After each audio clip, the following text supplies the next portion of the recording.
यानी मैंने जो सोचा, जो अंदाजा लगाया वो ठीक निकला। हर एक का अंदाजा थोड़ा बहुत सही निकलता है और मैं भी यही उम्मीद करती हूँ। मैं ये इसलिए नहीं कह रही हूँ कि मैं एक नारी हूँ।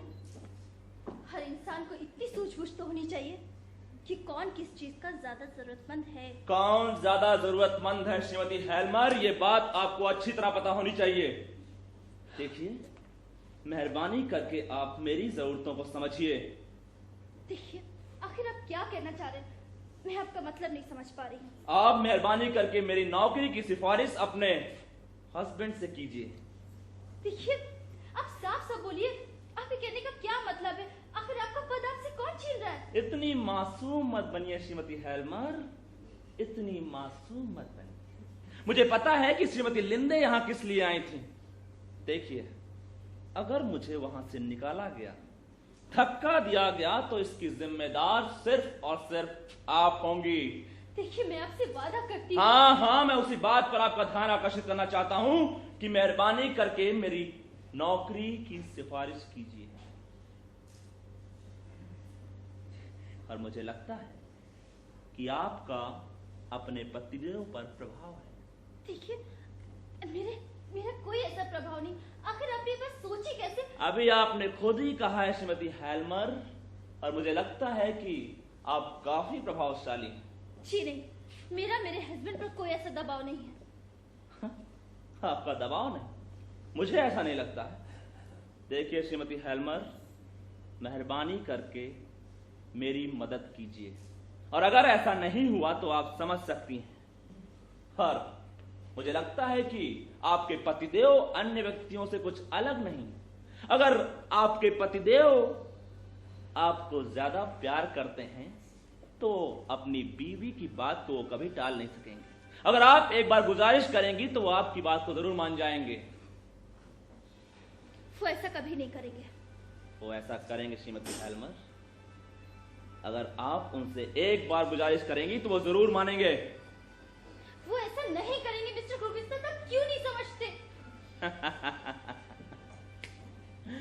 आप तो नाराज हो गई। देखिए, मुझे अब आपका कोई डर नहीं। 9 वर्ष के बाद मैं बहुत जल्दी आपका हिसाब चुकता कर दूंगी। सुनिए श्रीमती हेल्मर, मेरी बात जरा मेहरबानी करके सुनिए।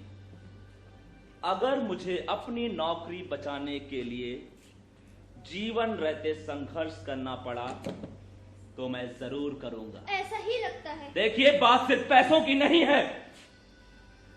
बात सिर्फ पैसों की नहीं है श्रीमती हेल्मर।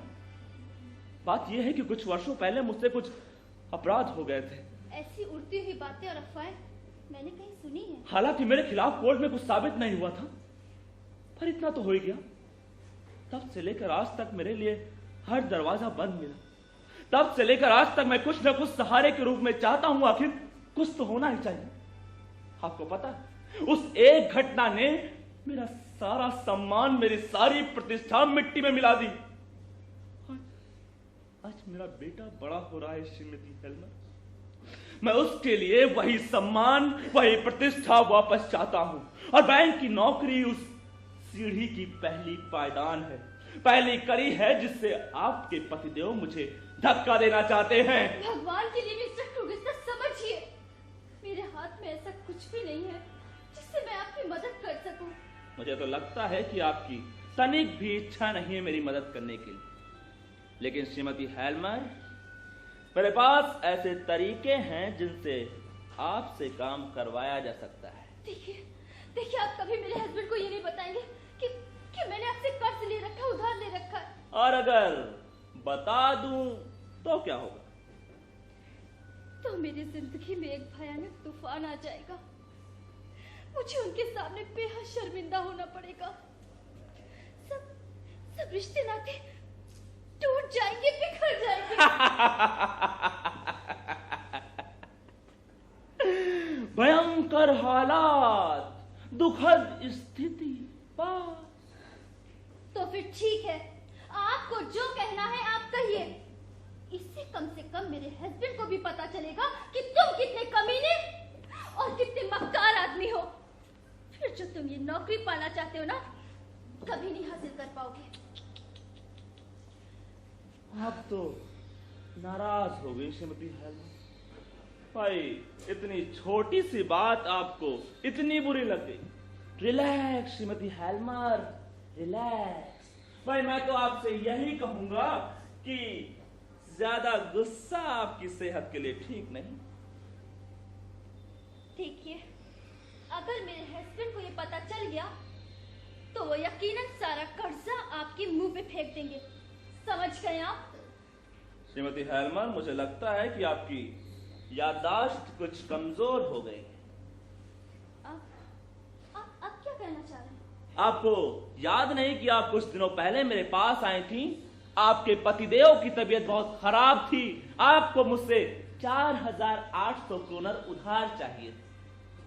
जी हाँ, क्योंकि मैं किसी और को जानती नहीं थी, पहचानती नहीं थी। हाँ, और मैंने आपसे वायदा किया था कि मैं आपके लिए इंतजाम कर दूंगा। जी हाँ, और आपने उसे पूरा भी कर दिया। हाँ, मैंने पूरा तो किया था, लेकिन कुछ शर्तों के साथ। शायद आप उन पर ध्यान नहीं दे सके क्योंकि आपको बहुत जल्दी थी ताकि आपके पतिदेव का इलाज दक्षिणी यूरोप में हो जाए, तो आप उसमें बहुत उलझी हुई थी। इसलिए कुछ बातों पर मैं आपका ध्यान आकर्षित करना चाहता हूं श्रीमती हेलमर, कि मैंने आपसे कहा था कि यदि आप मेरे दिए हुए नोट पर अपने पिताजी के हस्ताक्षर करवा के लाएंगी तो मैं आपको पैसे दे दूंगा। ठीक है, तो हस्ताक्षर तो मैंने करवा दिए थे। बिल्कुल ठीक कहा आपने। उसके बाद मैंने उस नोट पर कुछ पंक्तियां लिखी थी जिसके नीचे आपके पिताजी को हस्ताक्षर करने थे, जहां पे गारंटी की बात थी। क्या उन्होंने वहां किए थे? जी हाँ, उन्होंने वहां हस्ताक्षर किए थे। हाँ, बिल्कुल किए होंगे, लेकिन उसके साथ ही मैंने तारीख के लिए जगह खाली छोड़ रखी थी जहां उन्हें हस्ताक्षर करने के बाद भरनी थी ताकि गारंटी की शर्त पूरी हो सके। क्या ऐसा नहीं था? हाँ, मेरे ख्याल में कुछ ऐसे ही था। हाँ, बिल्कुल ठीक कहा आपने, क्योंकि उसके बाद मैंने आपसे कहा कि आप इसको तुरंत डाक से अपने पिताजी को भेज दिए। क्या आपने भेजे थे? जी हाँ। हाँ, स्वाभाविक था, क्योंकि 5-6 दिन बाद वो नोट लेकर आप मेरे पास आई थी। जब आपने मुझे हस्ताक्षर किए हुए नोट दिए तब मैंने आपके हाथों में पैसे थमा दिए, तब वो पैसे आपके हो गए श्रीमती हेलमर। ठीक है, तब से मैं नियमित रूप से आपके कर्जे की किस्त भी दे रही हूँ। हाँ, देर सवेरा दे तो रही है श्रीमती हेलमर, लेकिन मैं उस बात पर आपका ध्यान आकर्षित करना चाहता हूँ श्रीमती हेलमर कि वो कितने परेशानी के दिन थे। जी हाँ, वो मेरे लिए कठिन दौर था। उसी समय आपके पिताजी की भी तबीयत बहुत खराब थी। जी हाँ, ये उनके जीवन का लगभग अंतिम वक्त था। और मुझे लगता है कि उसी दौरान उनकी मृत्यु भी हो गई थी। जी हाँ। I am sorry Shrimati Helmer, लेकिन क्या आप बताएंगी कि आपके पिताजी की मृत्यु कौन से महीने में और कौन सी तारीख को हुई थी? पापा की डेथ 29 सितंबर को हुई थी। बिल्कुल ठीक कहा आपने। अब हम लोग बढ़ते हैं एक रहस्यात्मक पहलू की तरफ। रहस्यात्मक पहलू? मैं कुछ आपका मतलब नहीं समझी। मैं समझाता हूँ श्रीमती हेलमर। देखिए, अभी आपने ही कहा था कि आपके पिताजी की मृत्यु 29 सितंबर को हुई थी, पर यहाँ देखिए, उन्होंने हस्ताक्षर 2 अक्टूबर को किए। है ना, है नहीं वाली बात? आप वो समझी नहीं। मेरा मतलब यह है कि आपके पिताजी ने अपने हस्ताक्षर अपने मरने के 3 दिन बाद किए।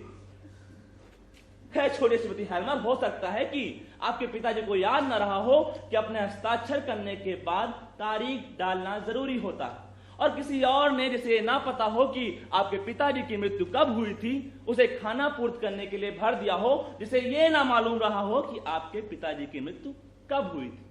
खैर छोड़िए श्रीमती हेलमर, ये सब तो होता है, लेकिन ये सारी बातें आकर तो टिकती वहीं पर हैं कि जहां मैंने आपसे अपने पिताजी के हस्ताक्षर के लिए कहा था। क्या ये हस्ताक्षर उन्हीं के हैं? जी नहीं, ये हस्ताक्षर मेरे थे और मैंने ही पापा के हस्ताक्षर अपने हाथों से किए थे। श्रीमती हेलमर, आपको पता है कि ये इकबाले जुर्म कितना खतरनाक साबित हो सकता है? क्यों है? मैं आपके पैसे जल्दी वापस लौटा दूंगी। श्रीमती हेलमर, मुझे आपसे एक सवाल और पूछना है। आपने ये कागज अपने पापा के पास क्यों नहीं भेजे? क्योंकि ये नामुमकिन था, असंभव